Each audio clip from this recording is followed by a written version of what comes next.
Busy day in Washington, Commander Land. Tough day to be a holdover from the Ron Rivera regime because everything Ron put on this roster is being let go at this point. It started with the release of starting left tackle Charles Leno Jr., who's actually getting hip surgery next week. He got the axe earlier, and in my video earlier, I said Logan Thomas is next.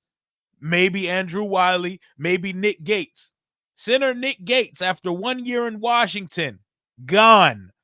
Starting tight end Logan Thomas, gone. That's 3 in 1 day, and Washington is headed into free agency with over $100 million left to spend. Nick Gates didn't even have any crazy guaranteed money or he wasn't even a true cap casualty. They just cut him because they don't want him on the roster for real, for real. They have plans, and clearly the offensive line and the tight end room will be circled on our offseason plan.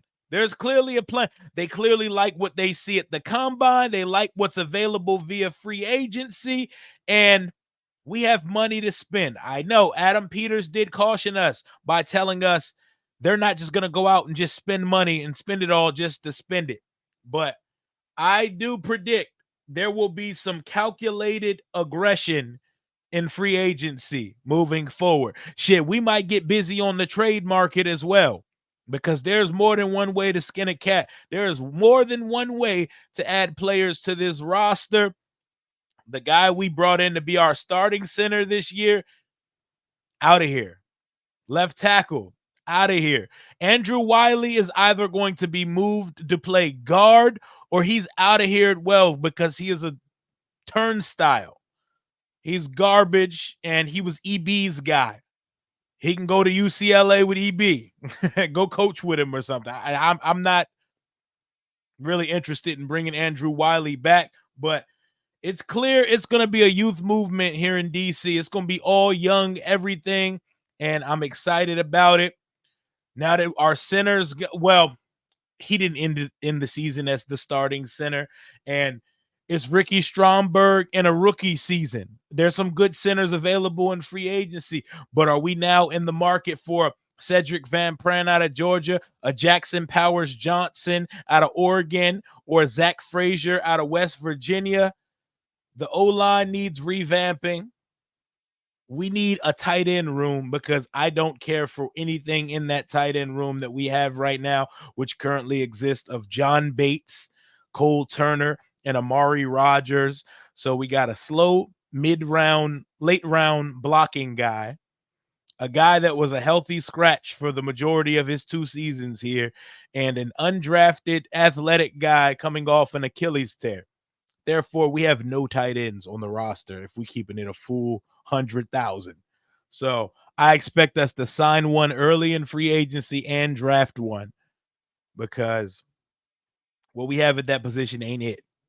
And we need a security blanket or two for our rookie quarterback that we're going to be bringing here in a couple months. But what do y'all think about these moves, man? Adam Peters is not playing any games. What we did here before was not good enough. The product was not good enough. It was never going to be good enough. We bargain shopped, we missed, and we sat on our hands and act like we arrived when we did not arrive yet. Adam Peters just got here. He handing out pink slips like Ron Rivera used to hand out fake job titles to his golf buddies. These boys is moving. We are moving into the new age of Washington football. Out with most of the old, in with the new. Don't get too attached to things that are currently on the roster. And also, while we're here, Jamin Davis just went to court about, Speed Racer Davis. John Kahn reported that he issued a guilty plea in Loudoun County Circuit Court and was sentenced to 180 days jail time, with all of it suspended. His license will be suspended for 6 months. He'll do community service and was fined $2,500 plus $176,000 in court costs. Must be nice to be a football player, because I would have did every day of that 6 months. I would have did every day of that 180 days. But when you play for Washington and you can afford expensive counsel, you can get off going 114 and a 45.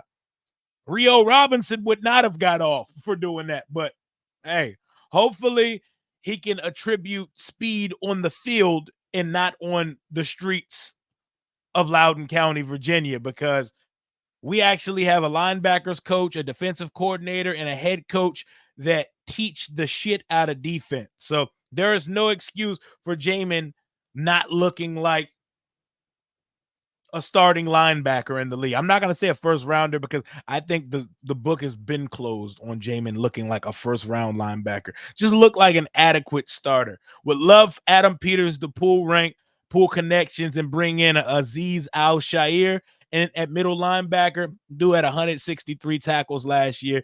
Played for him in San Francisco. Throw him in the middle next to Jamin and get me one of these young boys in the draft. I know y'all saw Peyton Wilson flying at the combine yesterday with the 40-yard dash for a 6'3", 240-pound linebacker. Absolutely absurd. But I wonder who's next. I wonder if there's any more cuts to come. We in the group chat. My man said we should cut Emmanuel Forbes just because. Like, just for the hell of it. Let me stop, man. But it feels like nobody's safe. All the cap casualties we've been discussing for weeks and months, they're just snipping it. They're not wasting no time. They're at the combine right now. And when you're in Indy, that's when that's when GMs and front offices are in direct contact with agents, players and agents, their representation. So a lot of things get done at the combine. Like, say, for example, Washington was to trade up for the first pick in the draft. That trade would probably get completed and be a handshake agreement at the combine. Cam Curl's representation trying to hash out a new contract. That's going to be discussed in Indy at the combine. A lot of things and a lot of moving parts happen at the combine. At St. Elmo's and the bars and restaurant that stay open all night, a lot of things get to moving and shaking and into development when that combine gets going, man. I told you, NFL spring break, they don't play down there. Adam Peters just sat and watched DBs all day and cut 3 players in the process. Them boys is getting busy. Them boys is getting active over here, man. But I ain't gonna hold you too long. Another player might get cut. Shit, as a fan, we need to be checking our emails and make sure we're not getting released. Let me make sure I'm not being released from my fan roster at this point because everybody's getting cut. But I appreciate how good of a guy Logan Thomas was, Charles Leno was. Nick Gates was here for a year. Nick Gates' biggest impact on the team was he had swag. He let his belly hang out his practice jersey. You know, he could dress a little bit for an old lineman, but on the field, wasn't it, wasn't the answer. Another Ron Rivera miss, but we're not going to sit here and harp on all Ron's misses because we can do that all day, night, and evening, but we're on to newer and better days here. The Adam Peters era is a couple weeks away from launch. The new league year starts in a couple weeks. It's now March.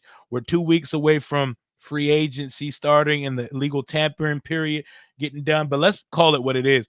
Tampering has begun now. Tampering has commenced in Indianapolis at the scouting combine. 3 players off the roster: Nick Gates, Logan Thomas, Charles Leno Jr. Who's next? We shall see. Until next time, hell to the Washington Commanders. Rio out.